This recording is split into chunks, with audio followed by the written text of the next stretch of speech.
ಇತ್ತೀಚಿನ ಸಂಚಿಕೆಗಳನ್ನು ಜಾಹೀರಾತಿನ ಕಿರಿಕಿರಿ ಇಲ್ಲದೆ ನೋಡಿ.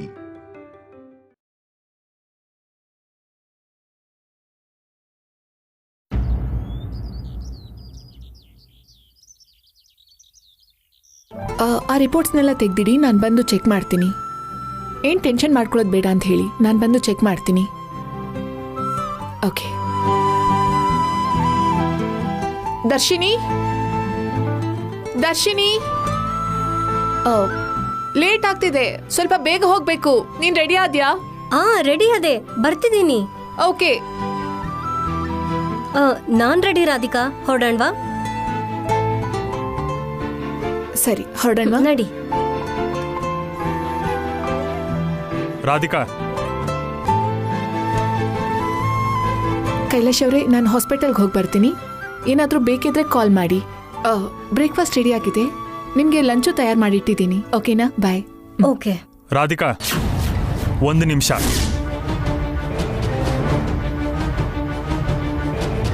ದರ್ಶಿನಿ, ನೀನು ಹಾಸ್ಪಿಟಲ್ಗೆ ಹೋಗು. ರಾಧಿಕಾ ಆಮೇಲೆ ಬರ್ತಾಳೆ. ಅರ್ಜೆಂಟ್ ಏನಿಲ್ಲ ಕೈಲಾಶ್, ನಾನು ವೇಟ್ ಮಾಡ್ತೀನಿ. ಅದಲ್ಲ ದರ್ಶಿನಿ, ರಾಧಿಕಾ ಜೊತೆ ಪರ್ಸ್ನಲ್ ಆಗಿ ಮಾತಾಡಬೇಕು. ಅದೇ ಒಂದು ಸೊಲ್ಯೂಷನ್ ಕೊಡ್ತೀನಿ ಅಂತ ಹೇಳಿದ್ನಲ್ಲ, ಆ ವಿಷಯದ ಬಗ್ಗೆ. ಓಕೆ, ನಾನು ಹೋಗಿ ಬರ್ತೀನಿ ರಾಧಿಕಾ. ನೀನೇನ್ ಮಾಡ್ತೀಯ ಅಂತ ನಂಗೆ ಗೊತ್ತು ಕೈಲಾಶ್. ಪಾಪ ರಾಧಿಕಾ ಹೇಗ್ ತಡ್ಕೋತಾಳೋ ಏನೋ.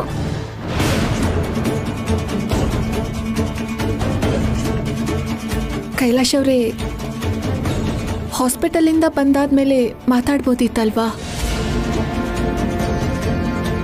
ಅಷ್ಟು ಅರ್ಜೆಂಟ್ ಯಾಕೆ ರಾಧಿಕಾ? ಅದೇ ಹಾಸ್ಪಿಟಲ್ಗೆ ಹೋಗೋದಕ್ಕೆ ಅದ್ಯಾಕೆ ಅಷ್ಟು ಅರ್ಜೆಂಟು? ಅಲ್ಲಿ ಯಾರಾದರೂ ಇದ್ದಾರಾ ಹೇಗೆ?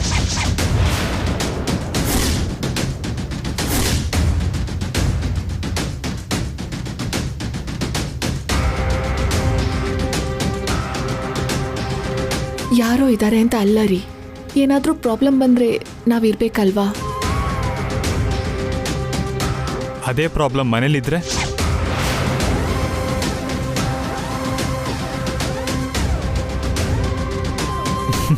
ಮನೇಲಿ ನೀನು ಇರ್ಬೇಕಲ್ವಾ?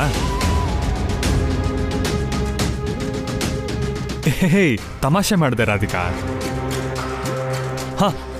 ನಿನಗೊಂದು ಸರ್ಪ್ರೈಸ್ ಇರೋದಕ್ಕೆ ಹೋಗ್ಬೇಡ ಅಂದೆ ಅಷ್ಟೇ.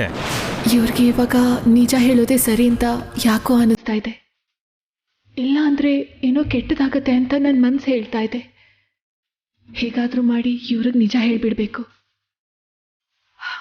ಕೈಲಾಶ್ ಅವರೇ, ನಾನು ನಿಮಗೆ ಒಂದು ಇಂಪಾರ್ಟೆಂಟ್ ವಿಷಯ ಹೇಳಬೇಕು. ನಾನು ನಿನಗೊಂದು ಮುಖ್ಯವಾದ ವಿಷಯ ಹೇಳಬೇಕು. ಮೊದಲು ನಾನು ಹೇಳ್ತೀನಿ ರೀ. ಬೇಡ ಬೇಡ ಬೇಡ ಬೇಡ. ಮೊದಲು ನಾನು ಹೇಳ್ತೀನಿ. ಅಷ್ಟೊಂದು ಇಂಪಾರ್ಟೆಂಟ್ ವಿಷಯನಾ? ಹೇಳಿದ್ನಲ್ಲ, ನಿನಗೊಂದು ಸರ್ಪ್ರೈಸ್ ಇದೆ ಅಂತ. ಹೋಗ್ಲಿ, ನಾನು ಹೇಳೋ ವಿಷಯ ಅವ್ರನ್ನ ಹೇಗಾದರೂ ಡಿಸಪಾಯಿಂಟ್ ಮಾಡುತ್ತೆ. ಮೊದಲು ಅವರೇನೋ ಸರ್ಪ್ರೈಸ್ ಕೊಡ್ತೀನಿ ಅಂತಿದ್ದಾರಲ್ಲ, ಅದೇನು ಅಂತ ನೋಡೋಣ. ಓ, ಏನಾ ಸರ್ಪ್ರೈಸ್ ಅಂತ ಯೋಚನೆ ಮಾಡ್ತಿದ್ಯಾ? ಓಕೆ, ನಾನು ಜಾಸ್ತಿ ಹೊತ್ತು ನಿನ್ನ ಕಾಯಿಸಲ್ಲ.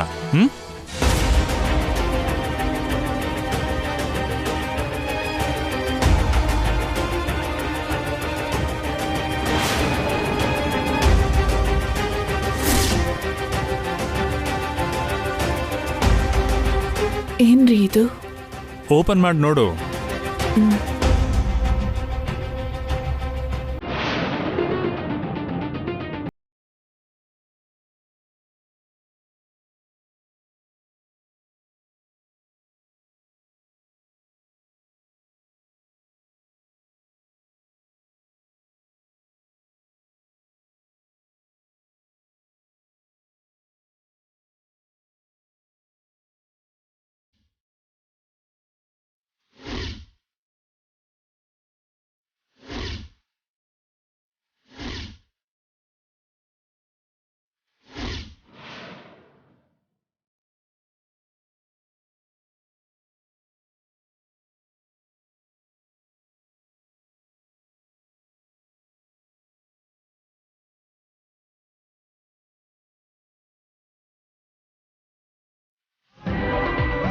ಶಾಕ್ ಆಯ್ತಾ?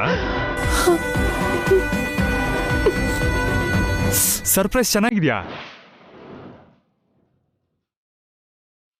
ಆಕ್ಚುಲಿ ಇದು ನಿನಗ್ ಸರ್ಪ್ರೈಸ್ ಅಲ್ಲ, ನನಗಾಗಿರೋ ಸರ್ಪ್ರೈಸ್.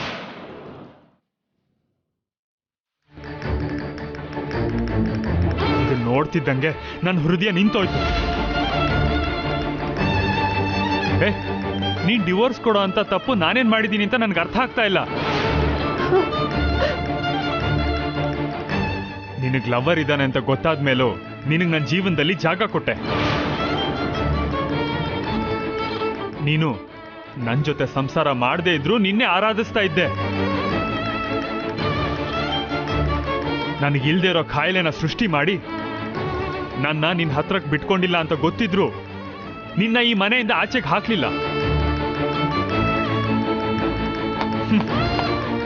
ಆದ್ರೂ ಡಿವೋರ್ಸ್ ರೆಡಿ ಇಟ್ಕೊಂಡಿದ್ಯಾ ಅಂದ್ರೆ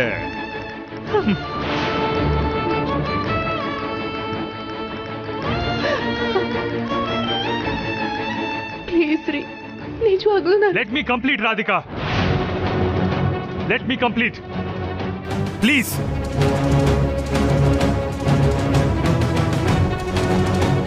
ಆ ಕ್ಷಣ ನನ್ನ ತಪ್ಪೇನು ಅಂತ ನನಗೆ ಅರ್ಥ ಆಗ್ಲಿಲ್ಲ. ಬಹುಶಃ ನಿನ್ ಲವರ್ನ ನೀನ್ ಜಾಸ್ತಿ ಪ್ರೀತಿಸ್ತಿದ್ಯಾ ಅನ್ಕೊಂಡಿದ್ದೆ. ಅದಕ್ಕೆ ಹೋಗಿ ಪ್ರಿಯಾನ ಮೀಟ್ ಮಾಡಿದೆ.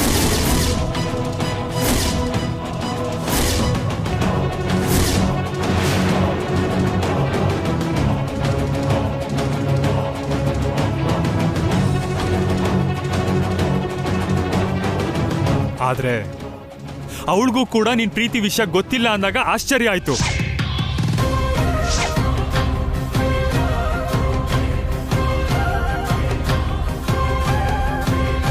ಛೇ, ಸ್ವಂತ ತಂಗಿಗೆ ಹೇಳ್ಕೊಳ್ದೇ ಇರೋಂತ ಕಾರಣ ಏನು ಅಂತ ಯೋಚನೆ ಮಾಡ್ತಿದ್ದೆ. ಕಾರಣ ಗೊತ್ತಾಗ್ಲಿಲ್ಲ. ಏನಿರ್ಬೋದು ಅಂತ ಯೋಚನೆ ಮಾಡಿ ನನ್ನ ತಲೆ ಸಿಡ್ದೋಯ್ತು. ಆದ್ರೆ ನಿನ್ನ ಹಾಸ್ಪಿಟಲ್ನಲ್ಲಿ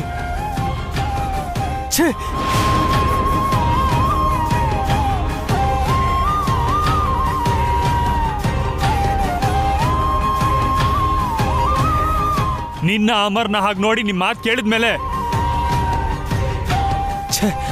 ಸ್ವಂತ ತಂಗಿಗೆ ಮೋಸ ಮಾಡಕ್ ನಿನಗೆ ಮನ್ಸು ಹೇಗೆ ಬಂತು ರಾಧಿಕಾ?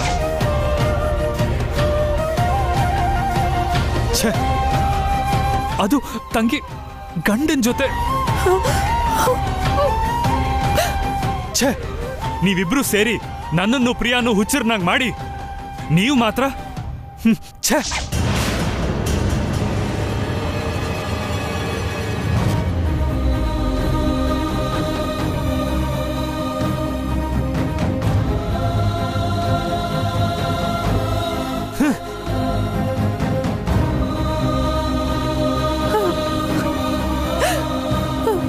ನನ್ನ ಕ್ಷಮಿಸ್ಬಿಡಿರಿ. ನಿಮ್ಮ ಹತ್ರ ಸತ್ಯನ ಮುಚ್ಚಿಡೋ ಕಾರಣನೇ ಪ್ರಿಯಾ ಗೊತ್ತಾಗಬಾರ್ದು ಅಂತರಿ. ಗೊತ್ತಾದ್ರೆ ಅವಳು ತಡ್ಕೊಳ್ಳಲ್ಲ. ಅದಕ್ಕೆ ನೀವು ಎಷ್ಟೇ ಕೇಳಿದ್ರು ನಾನು ಅಮರ್ ಹೆಸರನ್ನ ಹೇಳಲಿಲ್ಲ. ಇವಾಗ ಪ್ರಿಯಾ ಕೂಡ ಗೊತ್ತಾಗೋಗಿದೆ.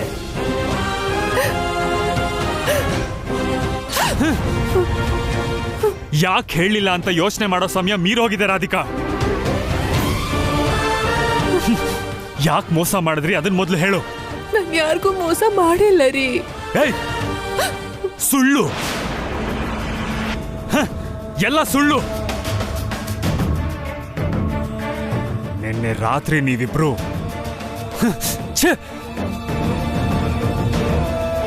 ಹೇಳೋದಕ್ಕೆ ನನಗೆ ನಾಚಿಕೆ ಆಗುತ್ತೆ. ಅಷ್ಟಕ್ಕೂ ಈ ಡಿಸ್ಕಷನ್ಸ್ ಎಲ್ಲ ಬೇಕಾಗಿಲ್ಲ. ನಾನು ಡಿವೋರ್ಸ್ ಕೊಡ್ಬೇಕಂತ ಡಿಸೈಡ್ ಮಾಡಾಯ್ತು.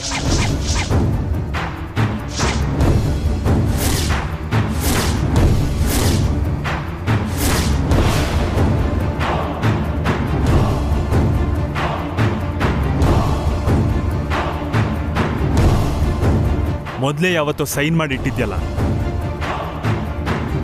ಇವಾಗ ನಾನು ಸೈನ್ ಮಾಡಿ ಲಾಯರ್ ಕೊಟ್ರೆ ಸಾಕು. ಲಾಯರ್ ಸರ್,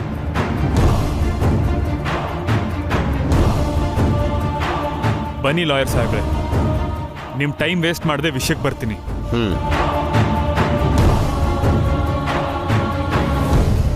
ಇದು ನನ್ನ ಹೆಂಡತಿ ಇಷ್ಟಪಟ್ಟು ಸೈನ್ ಮಾಡಿರೋ ಡಿವೋರ್ಸ್ ಪೇಪರ್ಸ್. ನಾನು ಸೈನ್ ಮಾಡ್ತೀನಿ, ನೀವು ಕೋರ್ಟ್ಗೆ ಅಪ್ಲೈ ಮಾಡಿ. ಆಗ್ಲಿ ಸರ್.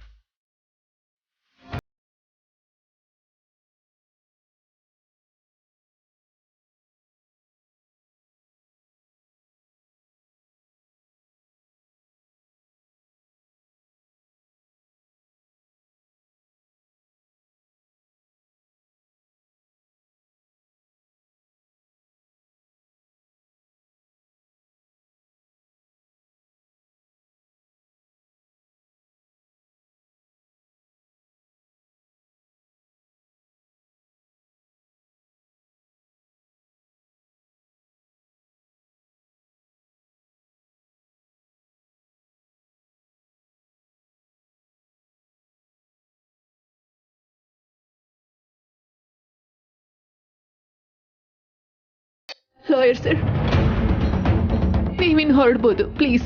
ಇದನ್ನ ಹೇಳಕ್ ನನ್ನ ಯಾಕೆ ಕರೆದ್ರಿ ಮೇಡಮ್? ನನ್ನ ಟೈಮ್ ಎಲ್ಲ ವೇಸ್ಟ್ ಮಾಡಿದ್ರಿ.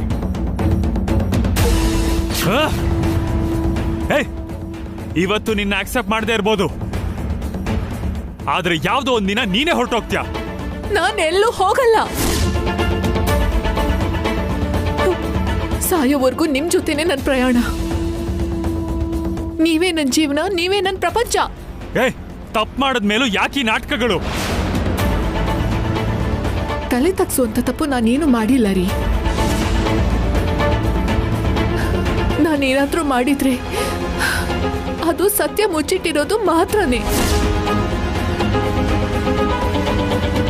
ನಾನು ಅಮರ್ ಪ್ರೀತಿಸಿದ್ವಿ, ಬೇರೆ ಆದ್ವಿ ಅಷ್ಟೇ. ಅದಕ್ಕೂ ಮೀರಿ ನೀವು ಅನ್ಕೊಂಡಿರೋ ಹಾಗೆ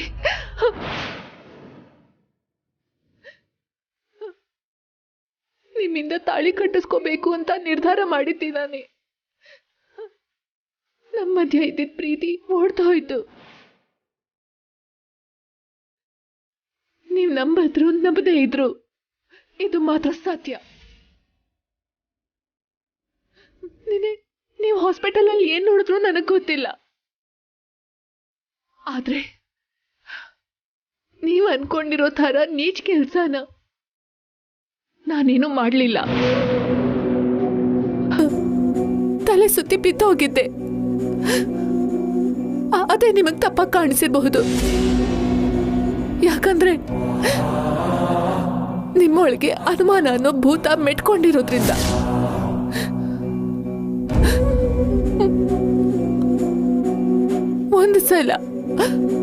ಒಂದೇ ಒಂದ್ಸಲ ನಿಮ್ ಕೋಪ ಕಡಿಮೆ ಮಾಡ್ಕೊಂಡು ಯೋಚನೆ ಮಾಡಿ ಪ್ಲೀಸ್ ರೀ.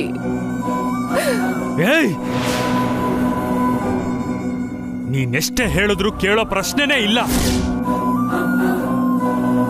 ಇನ್ಯಾವತ್ಗೂ ನಾವಿಬ್ರು ಒಟ್ಟಿಗೆ ಇರ್ತೀವಿ ಅನ್ನೋದು ಅಸಾಧ್ಯ.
ಪ್ರಿಯಾ, ಅಮ್ಮ ಪ್ರಿಯಾ, ಪ್ರಿಯಾ, ಅಮ್ಮ ಪ್ರಿಯಾ.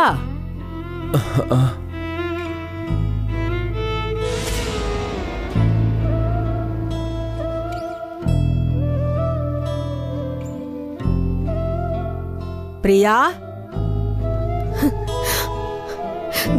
ಅಜ್ಜಮ್ಮ,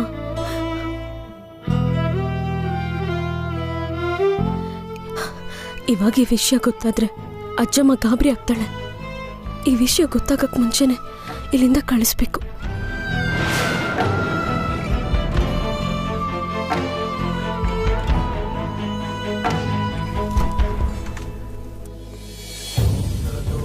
ಪ್ರಿಯಾ, ನೀವ್ ಯಾವಾಗ ಬಂದ್ರಿ ಪತಿರಾಯ್ರೆ?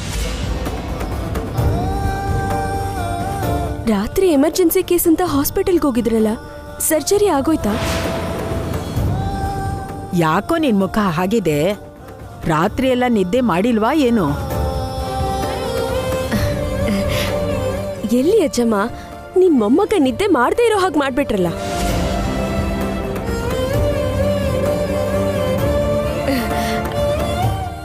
ಅದೇ ಒಳ್ಳೆ ನಿದ್ದೆ ಮಾಡ್ತಿರುವಾಗ ಯಾವುದೋ ಕಾಲ್ ಬಂತು, ಅರ್ಜೆಂಟ್ ಸರ್ಜರಿ ಇದೆ ಅಂತ ಹೋದ್ರು. ಆ ಕ್ಷಣದಿಂದ ನನ್ನ ನಿದ್ದೆ ಪೂರ್ತಿಯಾಗಿ ಹಾಳಾಯ್ತು.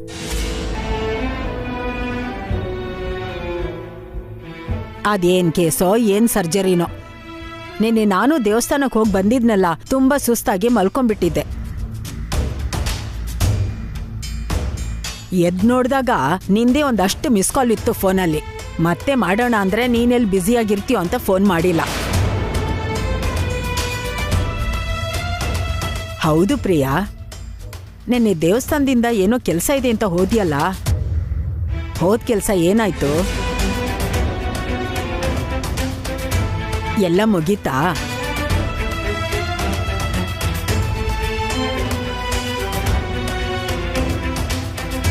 ಕೇಳ್ತಿರೋದು ನಿನ್ನೆ ಕಣೆ. ಕೆಲಸ ಆಯ್ತೋ ಇಲ್ವೋ?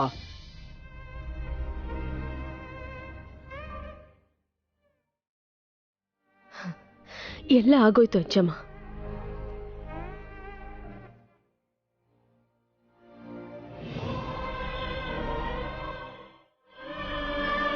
ಇನ್ನು ಮತ್ತೆ ಹೋಗೋ ಅವಶ್ಯಕತೆ ಇಲ್ಲ.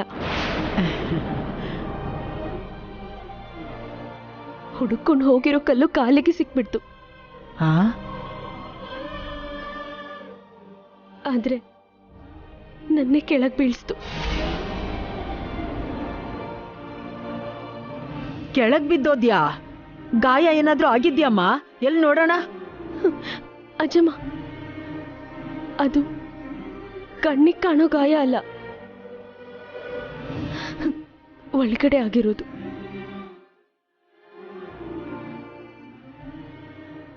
ಆ ನೋವು ನನಗ್ ಮಾತ್ರ ಗೊತ್ತಾಗತ್ತೆ. ಅಯ್ಯೋ, ಅದೆಂತ ಕಲ್ಲೇ? ಅನಿಷ್ಟ ಕಲ್ಲು. ನಿನ್ ಕಾಲ್ಗೆ ಬಂದ್ ಸಿಗ್ಬೇಕಾದು?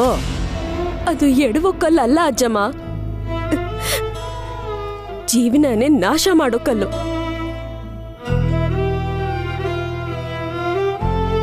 ಏಯ್, ನಿನ್ ಮುಖ ಯಾಕೋ ಹಾಗಿದೆ? ಹೋಗ್ ಸ್ವಲ್ಪ ಹೊತ್ತು ನಿದ್ದೆ ಮಾಡು. ಆ ಕಣ್ಣೋಡು ಹೇಗಾಗಿದೆ. ಸರಿಯಾಗಿ ನಿದ್ದೆ ಮಾಡಿಲ್ಲ ಅನ್ಸತ್ತೆ. ಹೋಗ್ ನಿದ್ದೆ ಮಾಡು, ಹೋಗು. ಅಷ್ಟ್ ಟೈಮ್ ಇಲ್ಲ ಅಜ್ಜಮ್ಮ. ಅವರು ನಾನು ಒಂದ್ ಅರ್ಜೆಂಟ್ ಕೆಲ್ಸದ ಮೇಲೆ ಹೋಗ್ಬೇಕಾಗಿದೆ. ನೀನ್ ಹೊರಟ್ರೆ ನಾವ್ ಹೊರಡ್ತೀವಿ. ಏನೇ ಕುತ್ಕೆ ಹಿಡ್ದು ಆಚೆ ದಬ್ಬೋ ತರ ಇದ್ಯಾ? ಎಲ್ಲಿಗೆ ಹೋಗ್ಬೇಕಿವಾಗ? ಎಲ್ಲ ನಿನಗ್ ಹೇಳ್ಕೊಂಡ್ ಕುತ್ಕೋಬೇಕಾ? ಅಲ್ಲ, ಬೆಳಿಗ್ಗೆ ಬಂದ್ ಯಾಕೆ ತೊಂದ್ರೆ ಕೊಡ್ತಿದ್ಯಾ? ನಾನು ಗೊತ್ತು ಕಣೆ, ನಿನಗ್ ಬೇಕಾದಾಗ ಒಂಥರ, ಬೇಡದೇ ಇದ್ದಾಗ ಇನ್ನೊಂಥರ ಮಾತಾಡ್ತೀಯ ಅಂತ. ಮತ್ತಿನ್ನೇನ್ ಹೇಳಿ ಅಜ್ಜಮ್ಮ, ಗಂಡ ಹೆಂಡತಿ ಅಂದ್ಮೇಲೆ ನಮ್ಮ ಮಧ್ಯೆ 1000 ಇರುತ್ತೆ. ಎಲ್ಲನೂ ಹೇಳಕ್ ಆಗಲ್ವಲ್ಲ. ಹಾಗಿದ್ರೆ ಪರವಾಗಿಲ್ವೇ? ಆದ್ರೆ ಹೇಳಕ್ಕಾಗ್ದಿರೋ ನೋವಿಟ್ಕೊಂಡು ಒಳಗೊಳಗೇನೆ ನೊಂದ್ಕೊಳ್ಳೋ ಪರಿಸ್ಥಿತಿ ಬಂದ್ರೇನೆ ಕಷ್ಟ.